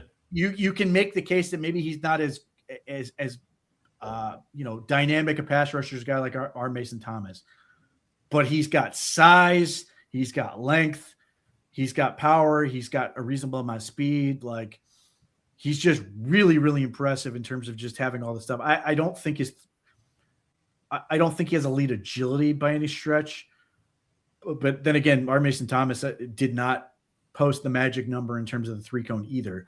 Nevertheless, the best argument you can make is you're saying the reason I'm I'm passing on denied to Sutton is because I wanted something that was so specifically just geared toward rushing the passer that I'm going to lean all the way into that. Okay. One last question on defensive ends, because he's a day 3 guy. I really like watching Caden Curry from Ohio State. I think he's tough. I think he's really solid. And I feel like if he's a day 3 pick, he's going to stick on somebody's roster and be a pretty damn good player. I mean, maybe not like ever a frontline starter, but like that's the type of guy that like sticks for a while, and it can be a really nice rotation piece. There are 2 guys that I have on my board at sort of the end of the draft as far as edge rushers. He's one of them. Okay. He arms. I mean, he just doesn't have them. And the thing that might hurt him is, theoretically you can line him up in a wide 9. Is that really what he's good at? And you can sort of see a scenario where like he just sort of gets lost at the next level. But in terms of what he was able to do this past season in terms of production, it's outstanding. Yeah. And everything else, I agree with what you said. He's just solid. And again, if we get like, if he's in this, I'm talking like 6th, 7th round, he may go earlier than that. And, if he does, more power to him. But if he's still sitting at the end of the draft and you're like, I've got to pick, okay. But the other one I would mention for that is Vincent Anthony from Duke, who's got a pretty good profile. Okay athlete, actually tested in the 3-cone really well at Pro Day. 6'6", like 260. Again, maybe not what the Browns want, but like in terms of getting another one of those guys, but actually has a pretty good profile in terms of being productive. And just if you're just trying to find guy who can potentially make a team, I think Vincent Anthony is a guy that can be had at the end of the draft that can make a team. Okay. All right. Well, let's because we have the tight end list here as well, and the Browns recently re-signed Blake Whiteheart, right? So you're looking at the tight end room right now. You've got Harold Fannin Jr., you've got Jack Stoll, you've got Blake Whiteheart, you've got. I mean, is Brandon Bates still on the roster? I think so. Yes. Okay. So you're looking at 4 guys right there. 3 of which are wildly underwhelming, but I believe that Stoll is probably the likeliest to be locked into a spot. But right, I think that all aspire to be tight end 3. Yeah, well, I don't think any of them are locked to make the roster. Well, so with a position like tight end, which I mean, let's be honest, like it's been a little bit of a revival the last few years with how guys have come in and made immediate impacts, but historically, this is a position that you don't want to trust into a rookie. And it's like, I feel like right now, we absolutely need to bring in a guy in the first, round 4 at the latest, right? That seems like a pretty solid need to me. Well, and I got criticized for it, but that's why the mock draft I did for this week, I took 2. Yeah, it makes sense. But yeah, I agree. It's a good tight end class. Last year was a great tight end class. They capitalized on it last year with Harold Fannin. Yeah. I think this year there's still going to be good players to be had. So yeah, I if they draft 1, great. If they do what they did running back last year and they get 2, and you're like, we're just going to set this thing up with Harold Fannin and have 3 guys on rookie contracts and be like, we're going to get these guys going. Great. I mean, my preference would have been to get a real veteran to put at the inline guy and get a rookie behind him. To sort of be able to deploy as you wish, as opposed to he needs to step in and start now. Yeah, that would have been better, but like it is what it is. So if they've got to draft 2 in the hopes of hitting one of them, or better yet, they get 2 guys that are really good and have a just incredibly dynamic tight end room, I guess I can deal with that. So when you took your 2 tight ends, did you take a traditional Y and take a bit of a, receiving threat, or like, how did you go about it? Who were your 2 tight ends? I took Max Clare, who can play in line, but certainly can play in space. Mm-hmm. I think he's only get hopefully better in line, because I think he got a lot better at it over the course of his time at Ohio State. Mm-hmm. So I like him as a Y. I love him as a receiver, and I do not see a tight end in this class who had who had a season that can compete with what he did at Purdue in 2024. He had 30% of Purdue's receiving yardage that year, and was just a dynamic playmaker. And granted, he was a little bit lighter and had to put on weight for Ohio State to do the blocking and stuff. But like, you watched Ohio State, and there were so many games you're sitting there going, why is this guy not getting the ball more? And it was funny because like the one game, both of their top receivers are out, and suddenly Max Claire's just getting the ball and just cooking people. Now, the biggest thing I don't like about Max Claire, not great in terms of taking on contact after the catch, but dude gets open and he can run with the ball. Like, and again, you sort of look at the way the Browns offense could be structured, and you're just like, they've got to deal with Harold Fannin. And obviously my dream would be Mekhi Lemon or Concepcion or Cardinal Tate. And they've got Jerry Jeudy to deal with. And all of a sudden you just have a nice little drag route to Max Claire, and suddenly he's got a bunch of space up the sideline or something like that. So I love it. And the other one I took was John Michael Gillenborg from Wyoming, who had a super productive sophomore and junior season. Didn't he test really well too? Isn't he a really good athlete? Or did I miss that? He is, in terms of PFF gas, he had the best PFF gas score of all the tight ends on the class. Oh, wow. His athleticism on tape pops very, very clearly. He's, I've seen some people try to comp him to Travis Kelce, and I get it, even though that sounds like a very, huge leap. They tried to have him block a whole lot. He needs a ton of work there. Yeah. But like, this is the thing that's sort of frustrating is you look at a guy like John Michael Gillenborg and you look at his senior season, which was kind of underwhelming. Their offense just wasn't very good. He's sort of the guy that, like, on the one hand, you're like, happy for you, stuck it out with your teammates. There's part of you that goes, I wish he would have gotten in the portal and gone to a better offense, because I think he really would have popped. And that, instead of being a potential day 3 pick, might be way up the board. Yeah. But just the way he's able to catch the ball, the way he's able to run, there's just so much to like in terms of tools. And like, both of these guys, to me, fit the way the Browns have drafted tight ends, which is they take good pass catchers and get guys who are dynamic receivers, and then they go, we will teach you how to block. They did with David Njoku. They did with Harrison Bryant. They did with Seth DeVolve, who was a receiver in the Ivy League and tried to thicken him up. But and they've had success doing that. And there are people who are like, well, why don't you just take a blocking tight end? Because nobody wants to take just blocking tight ends. They want guys who can do stuff with the ball in their hands. And again, the guy I will bring up is Charlie Kolar. Charlie Kolar has become a brute tight end, but at Iowa State, he had 2,000 yards and 20 touchdowns as a receiver. Like, that gets you in the league. And guys are going to do Jack Stoll is what you end up with the blocking tight end, and I don't think he's guaranteed a spot by any stretch. Yeah, but I'm with you there. The guy that really changed the whole blocking aspect for tight ends with me is David Njoku. I mean, David Njoku came in the league, a big wide receiver. He was a track star, and he basically built himself into a mountain and into a third offensive tackle almost. I mean, he obviously wasn't that good a blocker, but compared to how he came in, I mean, that's not a huge concern for me, especially as a rookie. You shouldn't be counting on a rookie to come in and be a strong blocker at tight end anyway. That's setting yourself up for failure. Well, I mean, I'm the stuff I remember makes no sense.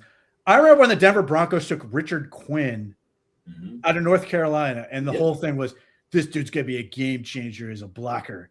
He doesn't really offer anything as a receiving McDaniels, right? Yeah. And he did nothing. Or a guy who carved out a pretty solid career, but still never felt worth the pick was Pettigrew. When they took him out of Oklahoma State for the Lions, you're like, this guy's could be like an extension of the line. Well, here's the thing.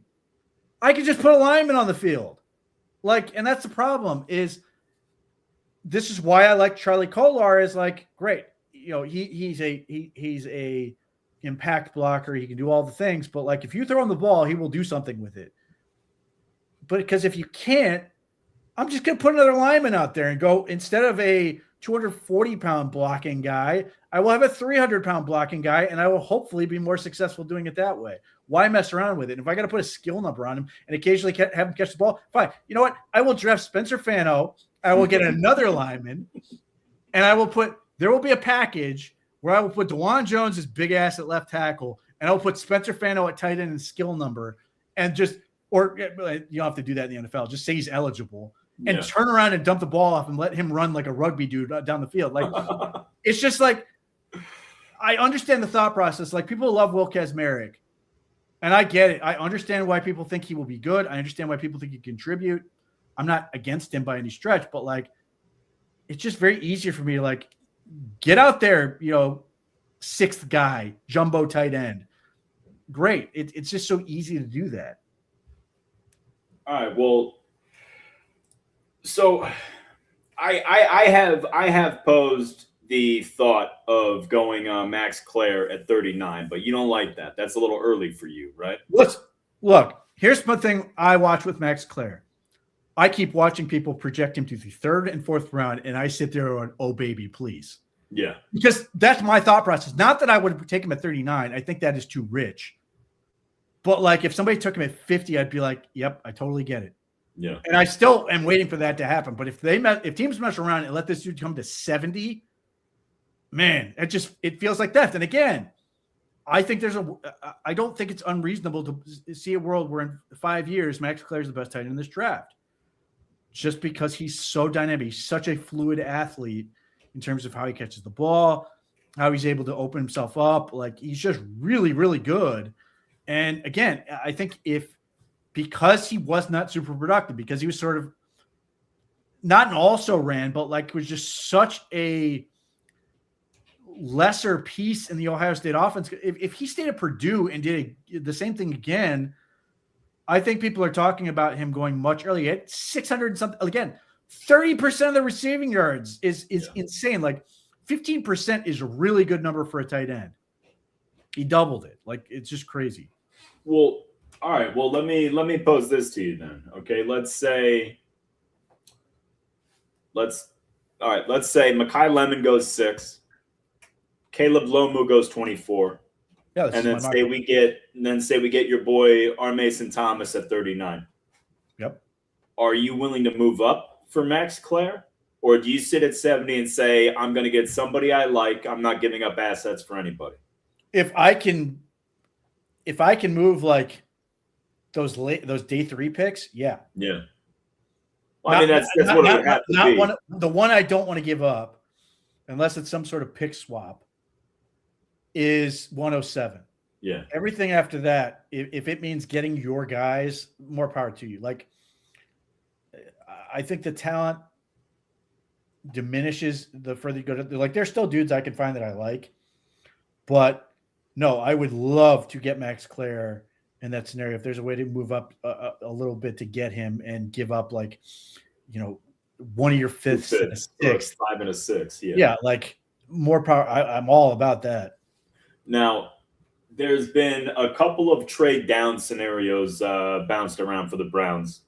And I think the two most popular are like dropping down to Kansas City for like a 9 and their 3rd round pick. Mm-hmm. And then there's another one with Dallas and getting the 12 to 20 and then sending them 6 and 39. Now, if I posed you with an either or scenario, which one of those would you do and why? Well, let's start here. I know Dallas people cover the team are pushing this from their end. Yeah. And their theory of the case is Dallas wants to go get a pass rusher. And they don't want to get shut out, and they don't want to be in a situation where basically they're picking between Akeem Messidor and Keldrick Falk. Yeah. And even though they traded away Micah Parsons, for whatever reason, they at least at some point were very serious about potentially going to get Max Crosby. So the interest is there. What I don't know is who is coming up with this Kansas City idea. Is it Chiefs fan / Chiefs people, or is this entirely a Browns created theory of the case that Kansas City has something they need to go get? I mean, they need a pass rusher. I could see it from that standpoint, but I'm like the Dallas one feels more real to me because it's coming from them, yeah, as much as it is from from the Browns. Now, the scenario I've seen pitched is 6-39 for 12-20. I love that. Yeah, I love it. Now, especially what we've been talking about for the last however long about not loving anybody outside of you with Mackay at 6 and being afraid that nobody's going to fall to 24. Giving us 12-20 before 24 would that's the cure to our ails. That's amazing. That would really be great. Yeah, I mean, certainly getting here's the other part. If you're asking me if I can just get the deals you're proposing and I get 9 and whatever the third round pick is, I would do that because there's legitimately another guy I would love to add in the third round. If I could get them, of all the guys I'm sort of trying to cobble together, I would love to do that. Yeah. But the amount of things you could do at 12-20 is really intriguing. Obviously, you can get, you get offensive tackle, you get a receiver, and you can get a defensive playmaker. And I don't know how realistic this is, but if there's some team out there that gets nuts, the Falcons of this year, and goes, I have to have this guy, and I will give you 2027 first round pick to do it. No, it's not going to happen. No, it's not. But that's that's the best. That's the best sort of way this plays out, that you get 2 first round picks and a 2027 first round pick. Oh yeah, unquestionably, that's the best way to go. So I personally love the idea of getting a 9 and a third round pick, because the other guy I would be really interested in adding to the mix would be Dalen Everett from Georgia as a corner. Yep. Would he be your slot? Oh, yeah, he'd slide inside. Yeah. He'd slide in. He's a very not really twitchy, but he plays downhill. He can be an aggressive nickel. He can get in the backfield. He'll put people on the ground, even though he's not a great tackler, but his intent is there, and he flies the blitzer. I mean, he ran 4.38. You can see it in that type of stuff, but he is a talented cover, and he can press. Yeah. I really like him. So I would probably go to that, because the other part about that is it also makes sure I don't get caught. If I'm trying to play this out and go, clearly if the Browns were willing to move down, they have multiple players they'd be okay with. But if there's one guy they're going, but I would love to get this guy. Yeah. Obviously, you're safer at getting that guy if you get 9 as opposed to 12. For example, let's say it's a receiver, and for whatever reason, none of the receivers have gone off the board, and you're there, and you go, I want to go down to 12. Miami could easily take one of those, any of the things you're looking for at 11. Yeah. Whereas it's less of an issue with 9. That's sort of ultimately where I come down on it and end up going, I'd rather be safer and ultimately end up with more assets in general. Yeah. Well, and also at number 9, we still might get the guy that we're targeting outright at 9. Right. That's what I mean. Yeah. It's so safer. It's a number 1 option almost. And yeah, another third round pick would be phenomenal, not just to add a player in that spot, but also to make it even more justifiable to take one of those 3, package it with a 5 and a 6, and move up and go get a guy that you're targeting. Right. Yeah. I mean, it's the dream scenario. And again, I'd be looking to try to unload some of those late round picks to do something, even if it's, trade out and get 2027 late round picks or whatever, or trade a pick for a player, something along those lines. Yeah. I mean, that's a much better scenario. I'd rather get higher rookies and maybe use some of those lower things to fill in holes on the roster. All right, so I've got a little exercise that I would like to do with you, Pete. And it's something we did during the season. We would do a whip around to the AFC North and talk about our least favorite teams, and it's keep your friends close, your enemies closer type stuff. So let's start with the Ravens, right? The Ravens have a lot of holes. They had a lot of guys leaving free agency. They added John Simpson, Durham Smythe, Trey Hendrickson, Chidobe Awuzie. No, I mean Hendrickson's obviously whatever, but nobody else is really that crazy in that. Who is the player that Baltimore could select at 14 that would piss you off the most? You know what the What's answer? your Makai? Yeah, it's Makai Lemon.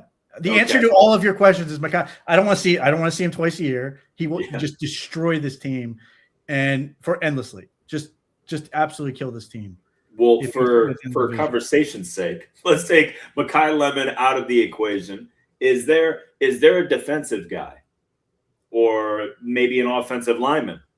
Is there somebody on Baltimore that or in the draft that you think that looks like a Ravens guy, that looks like something they would do, and he's good, and that pisses me off? Not really, because the guys that are like, don't get me wrong, they could use pass rusher, but they're another team where it's like I don't know who they're adding that's going to move fix the needle situation. Like, given where they are in the draft, like, and like Ioane is commonly linked to them, and like, okay, like he's a good player. I don't know that like I'm sitting here going, oh man, the Ravens got Ioane, and that's gonna keep me up at night. Do you think Baltimore would go edge again over interior? Because I could see them going with Caleb Banks. I could see them going with our boy McDonald from Ohio State, which that's actually his like dream team is to go to Baltimore, which kind of made me sick a little bit. No, they're good on fat kids because they've got they seem confident that Madubuike is coming back. Yeah, they are. For whatever you want to say, yeah, Trey Hendrickson's great. They are not good on the edge. They still need more edge help. Yeah, but they poured they got Mike Green in the second round last year, and he showed flashes. Maybe so just I mean, he's there, but he showed so many flashes that they were trying to trade 2 first-round picks for Max Crosby. Well, because they need a number one though. Like he clearly, like don't get me wrong, I said flashes. He didn't exactly put a stranglehold on the job. I'm just saying they clearly need help. They clearly want an elite edge rusher. The offense is too good for them to try to slow play the defense. So, like, I get why they went after Crosby. I get why they signed Hendrickson. I'm just saying, like, you're talking about a top 50 pick from a year ago. Is a super talented, athletic, twitchy kid. I don't know. If he's fully healthy, and I don't know if he's ever going to be fully healthy. The other dude that would like bother me on Baltimore would be Jermod McCoy. He's the Tennessee corner. Is that him or Colton Hood who had the ACL? Him. McCoy. Doesn't that scare you? No, because he'll go to Baltimore and never have an issue. God. And he will just be the lockdown corner he was healthy. Well, and he didn't play all year, right? He's been off for a year. He destroyed people the year before. Yeah. I don't know, man. And I don't know. I'm not. I hate taking a corner early anyway. So I would love if the Ravens did that. But you're probably right. It would probably they've got Kyle Hamilton. They've got the kid they drafted previously. Like corners, the other position. Like Cheeto was the resigned. He's a good player. But he's been around forever though. Yeah, they need a more permanent solution for that other spot. So if you get Nate Wiggins and he plays well. You've got Kyle Hamilton. You drafted Malachi Starks, and you also get Jermod McCoy. Like, that's a lot of dudes that are a problem. Yeah, especially with a bolstered pass rush, and if Madubuike comes back healthy, he's a tank. But that, I don't know, man. Wasn't it a neck injury for him? Isn't that a little concerning for a guy who gets in a car wreck? There was at one point fear that he was never going to play again, but the indications are that he's playing. How about this one? And this is actually a pretty good point. A lot of good points from Hard Pressure. Bringing it strong tonight. We appreciate it. But, yeah, Kenyon Sadiq in Baltimore pissed me off, Pete. I don't like that one bit. This is the unpopular take. Harold Fanning was a better prospect than Kenyon Sadiq. Straight up better prospect. Kenyon Sadiq tested out of his mind at the combine. You know where he doesn't test well? On the field. His again, gas score lower than Max Clare and lower than John Michael Gilmore, lower than a lot of guys. He wasn't productive on an Oregon team where they lose Evan Stewart to injury. They lose a whole bunch of guys. Like, can you name the guy who led Oregon in receiving this past year? No. Malik Benson. I don't know him either. Couldn't pick him out of the lineup, but Malik Benson, 719 yards, led the team. Sadiq, on a team where you had every reason to be the dude, 560 yards. Like, yeah, but I feel like that's Oregon's offense, though, man. They had Terrence Ferguson a year ago. They didn't hammer him the ball, you know. I feel like when you're a high profile program like that, you got a lot of mouths to feed, you got a lot of guys you got to keep happy. It's tough to just funnel the ball to one guy. Terrence Ferguson last year, 591 yards. Didn't Kenyon Sadiq he had over 500 yards. He had 8 touchdowns. What do you have, 4 something? Kenyon Sadiq last year, 308 yards. No. Or the year before, in 2024. Yeah, what was last year? What was this year? This past year, 560. And 8 touchdowns. Yeah, Terrence Ferguson, 591 and 3. I'll take 8 over 3 rather than the 40 yards you're talking about, Pete. I think the kid that's going to come out next year is going to be the best tight end of that group. What, out of Oregon? Yeah, Jamari Johnson. I mean, yeah, but that doesn't diminish Kenyon Sadiq. No, but he is a physical specimen. He's a talented player. He had decent production this year. The arrow's pointing up. He's going to get better. Maybe. We've seen these guys not translate. And we've seen him translate too, though. But he's not Vernon Davis. You know what? Because Vernon Davis had 15 pounds on him and did all the same stuff.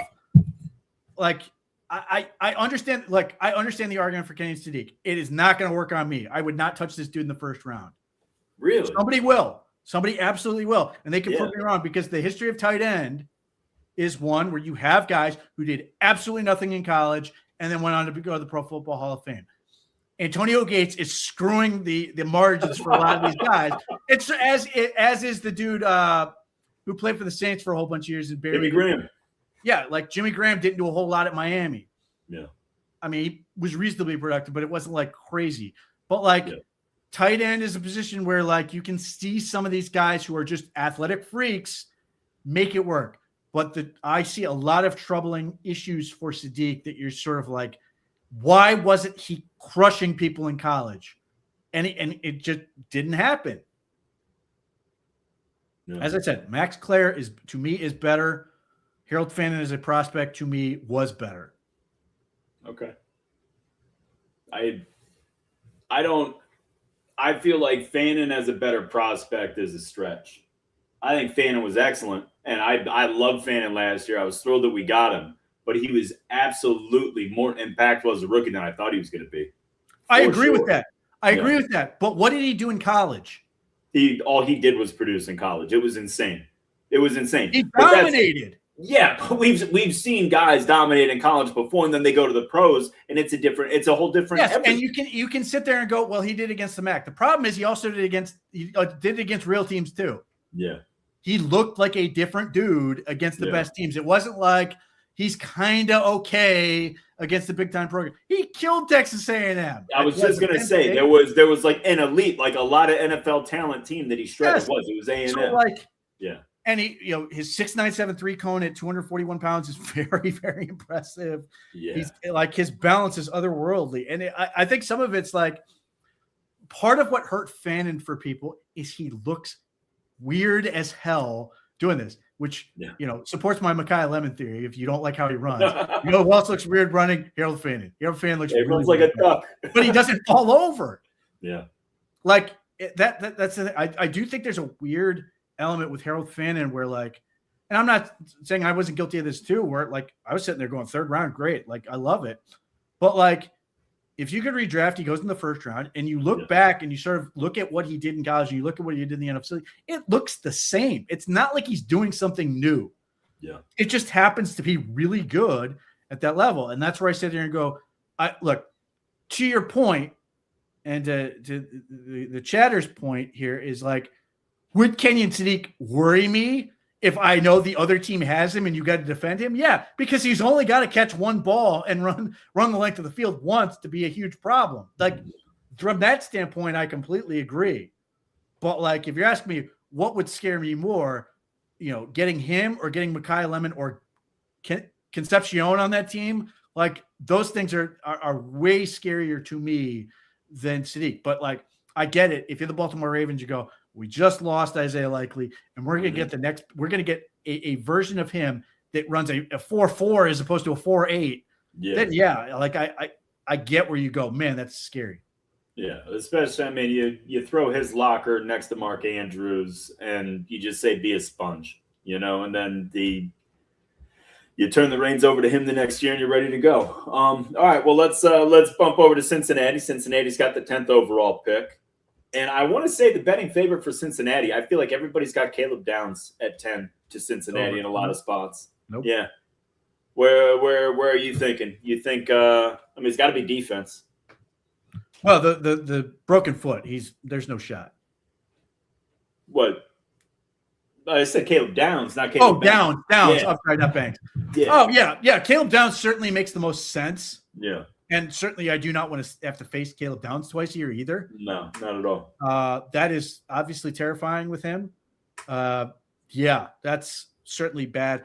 I mean, the other one that I don't think has any chance of happening, even though like it probably should, is Sonny Styles. I don't really love the idea of seeing that, but like it's still a linebacker.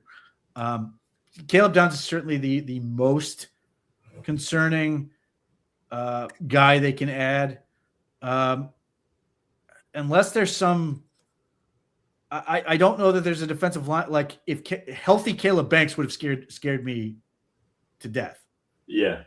Well, yeah, that. And then you know how I feel about Reuben Bain. I would hate that. Yeah, that's certainly if he's still there that late. Yeah. I mean, I say what you will. I'm glad I don't have to be the one making the decision and taking on the risk of what his arms don't have. He's now comparing himself to Mike Tyson, which is great for him. I don't want to have to find out the hard way that that's true. Yeah. Particularly if the Browns take, a developmental left tackle who's still trying to figure out, and he finds out that Reuben Bain's grown man strength is real. Yeah. And suddenly he's getting knocked into the quarterback. Yeah, like that does scare me. Downs is certainly the most compelling thing, but like when the Bengals have been the most problematic, it's because they've had somebody on the line of scrimmage. Like DJ Reader is the one that he literally has beaten the Browns by himself at one point. Yeah. Those type of dudes are the ones that scare me the most because the Bengals have back end talent. They've got a good amount of guys in the secondary.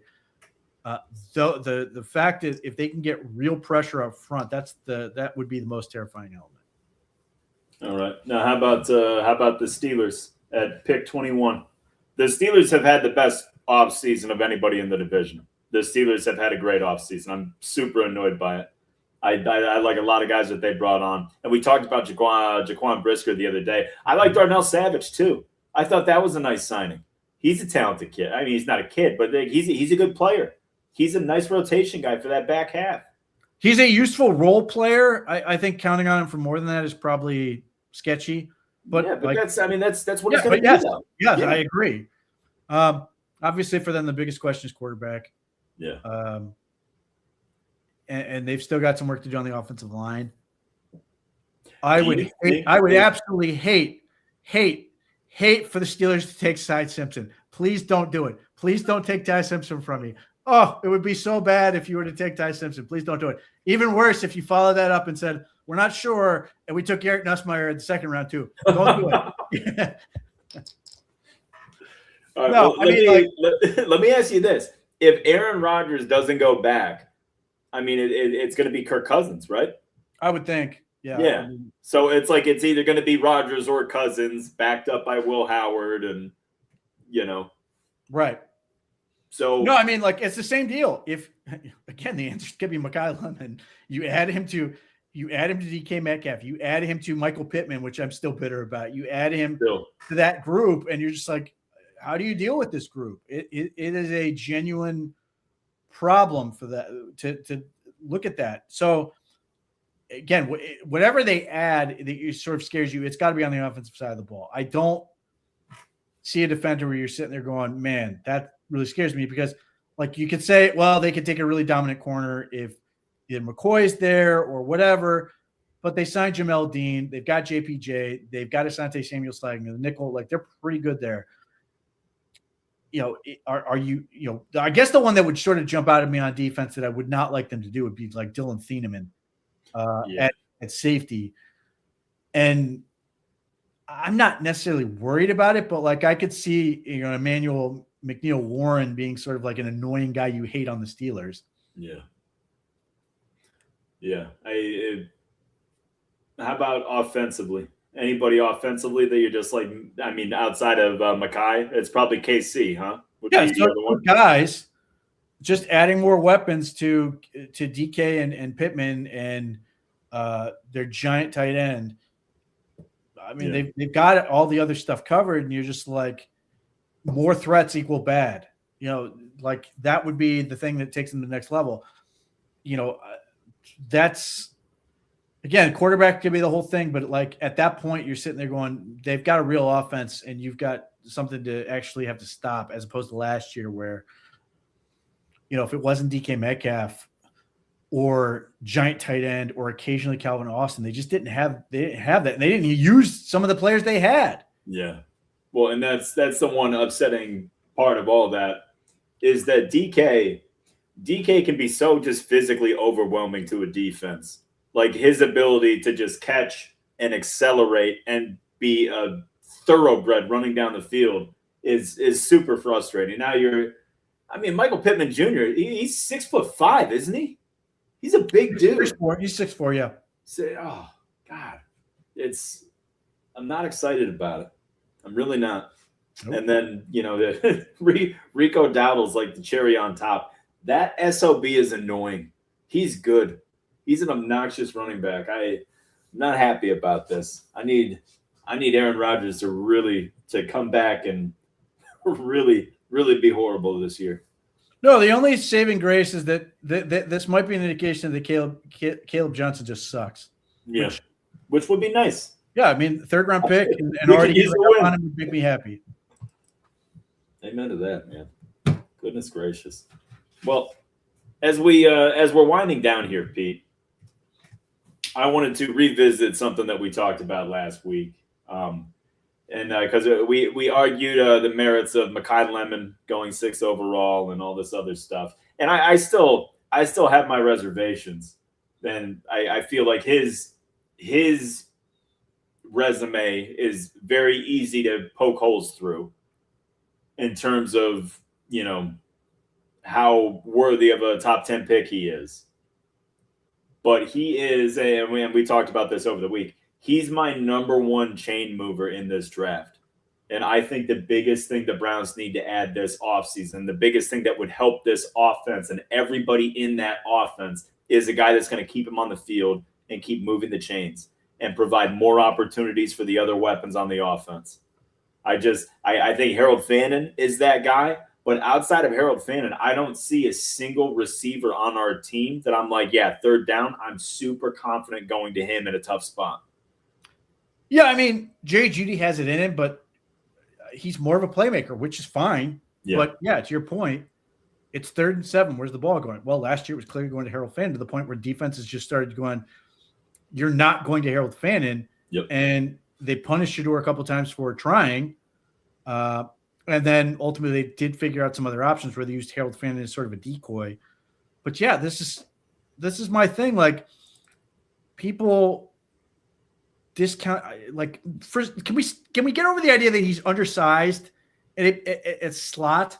He's undersized in the sense of, I'm taking a wide receiver 6th overall. This is what I'm looking to take. Like in any other year, a 5'11", sub 200-pound receiver who runs a 4.5 is not even a conversation for the top 15, let alone the top 10. I disagree with that. It. But this is a unique year. Like I feel like there's nobody they're going to take at number 6 unless they go defense to one of the guys that falls, that you're not going to be able to say like, oh, that's a reach. Yeah. I would push back to the point of just the comparison I would make is the Pittsburgh Steelers in the late 80s and then the 90s kept getting away with taking undersized pass rushers that other teams weren't even looking at. Greg Lloyd was a 7th-round pick. Like Joey Porter was a 3rd-round pick. Jason Gilden was like a 3rd-round pick. Like they kept getting away with it because nobody was looking at these guys. And It took the better part of 14 years before it happened. But yeah, but a lot of teams weren't running the 3-4 back then. They almost had like their own little niche with that. Right. So what is happening right now? You're seeing all these teams, and it's the evolution is happening a lot faster where they're sitting there going, Puka Nacua, JSN, Amon-Ra St. Brown, Parker Washington leading the Jaguars in receiving yards, Wan'Dale Robinson, who's 5'8", getting a contract for up to $78 million. Like, you're seeing more and more of these guys who are hugely impactful in the slot. Like Chris Olave is doing a lot of his work in the slot. And why? Because people aren't paying they're paying their super high priced corners. They're not putting them inside. They're leaving them outside. So you put a guy over theoretically a better matchup, an easier place to get them the ball, and a place that can cause more problems for the defense. Like, if you have a really good slot player and the Browns are able to do the things we hope they're able to do on the offensive line, run the ball better, the linebackers have to make a decision. Are you going to play the run? Okay, just dump the ball behind them to Lemon or whoever, Concepcion. And if the safeties now want to cheat up, okay, I've got Jerry Jeudy or Isaiah Bond on a deep post where there's nobody back there. Great. Like, these are the problems I can create with this. And again, it becomes a whole lot easier because if you're in the middle, it's a unique skill set, but you've got the ability to work inside and out. So it gives you a whole lot of things. But like, Amon-Ra St. Brown in the 4th round isn't going to happen again. Yeah. Now, again, it was weird in the pandemic, but like, teams are looking for that type of player earlier. The evolution is catching up quickly. So to your point, maybe in 2027, if Mekhi Lemon is the same guy, he's not a top 10 pick, and maybe he's 15, 20, or maybe slightly later, but he's in the 1st round. Yeah. Because that position is being more valued. And it's not obviously not that all the guys I mentioned are just receivers. That doesn't include the other amorphous element to that, which is tight ends. Harold Fannin you're not going to get Harold Fannin again in the 3rd round. That was crazy. You're going to get these guys earlier and earlier, and you're going to focus on these guys. Yes, that doesn't diminish the value of outside receivers. Those guys are still hugely important because if you've got a guy who can dominate corners on the outside, that's its own problem because at least on the inside, you theoretically have the magic of numbers working in your favor. But like, if you can consistently cause problems in there and just constantly put linebackers and safeties in conflicts, you have a huge advantage offensively. Yeah, agreed completely. And I like the idea that I think Mekhi would very quickly become a security blanket to Shedeur in the same way that Fannin did. So in the event that he's in a jam, that's where he turns. And it would be nice to have 2 sure-handed, good players in the middle of the field ready to bail Shedeur out if whatever downfield stuff we're trying to work isn't happening. You know, I don't know. I understand the merits of, you know, because when we go to 2 receiver sets, right, we would be better off with, you know, maybe a more traditional guy in the 2 receiver sets, like a Cornell Tate or something like that, right? Maybe. Rather than Lemon. I mean, that's my only issue with Lemon. Is that you're not theory. Always going to be in 3 receiver sets. But there's 2 parts to that. One, Amon-Ra St. Brown, 41% of his snaps this past year were out wide. Mm-hmm. Could he not do it because he's 5'11" and 190 pounds or whatever, 190 some pounds? You can make the argument, well, he's stronger and because he's a freak in terms of like, yeah, you know, his dad essentially locking him in a dungeon to lift for the past 30 years. So he's physically, he's a unique cat, man. But in terms of size and dimensions, like, it still works. JSN is an inch taller, and he's just got $42 million a year. Like, I find that uninteresting. I don't think that's the most compelling argument because if the dude can get open, the dude can get open. The other part is, why do I have to put the receivers opposite? Just put them next to each other, and then you still create the same element. Like, and then the last thing, teams live in 11 personnel now. Why am I taking them off the field in the first place? I'll just live that. If I'm investing that highly in this guy, I'm going to use him as often as possible. It's the same thing with, like, why am I taking Harold Fannin off the field? He's my best playmaker. You're going to design your offense out around these guys. So if you're willing to take these guys, you're not sitting there going, well, I'm going to have to take this guy off the field. You're clearly saying, I want him to be a focal point of the offense. I'm constantly having him on the field in some form or fashion. So that's the thought process you have to have. Whereas from a schematic standpoint, it's a little bit easier perhaps with Cardinal tape because there's a very clear delineation of rules.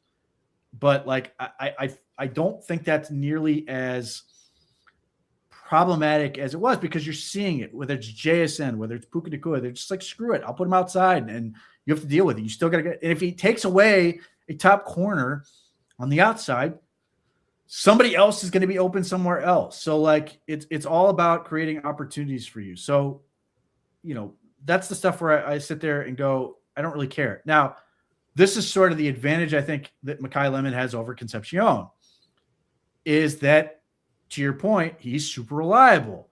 And I love Concepcion, but like there are going to be third downs he might drop. Yeah. Mekhi Lemon's drop rate is insanely low. It's 2.8% for his career. Despite the small hands and all the other stuff that people think he has, and he goes up and makes tough catches. Like Concepcion is really, really talented, but he's going to leave some plays on the field. And that's where Mekhi Lemon is ultimately better in that part. And again, reliable, but he's also a playmaker with what he's able to do after the catch. So I think you can balance those two things out. But like, this is why, I certainly would be happy with Carnell Tate, but I really love the idea. If you get Concepcion, I think he can do more on the outside than perhaps Lemon can, but his dimensions are pretty similar. Yeah. In fact, I think his arms are shorter. All right. Well, either way, Pete, great show as usual. And guys in the chat, thank you for sticking with us. It is always a pleasure. We appreciate your time, and we appreciate the OBR streaming network for hosting us. And guys, we'll be back next week, same time, same place. We're going to do wide receivers next week. We're going to do some secondary guys next week, and focus on probably a second-round pick and pick 70, pick 107. Really flesh out the prospects that are going to be on the board then. And either way, man. Guys, Pete, always a pleasure. Great show. Enjoy the remainder of this March Madness tournament. Let's hope this bad weather gets the hell out of here soon enough, huh? Yeah, it'd be nice if it wasn't 30-some degrees in April. Yeah. Let's fingers crossed, knock on wood, all that good stuff. Let's go Browns. Go OBR. Guys, thank you so much. We'll catch you guys later.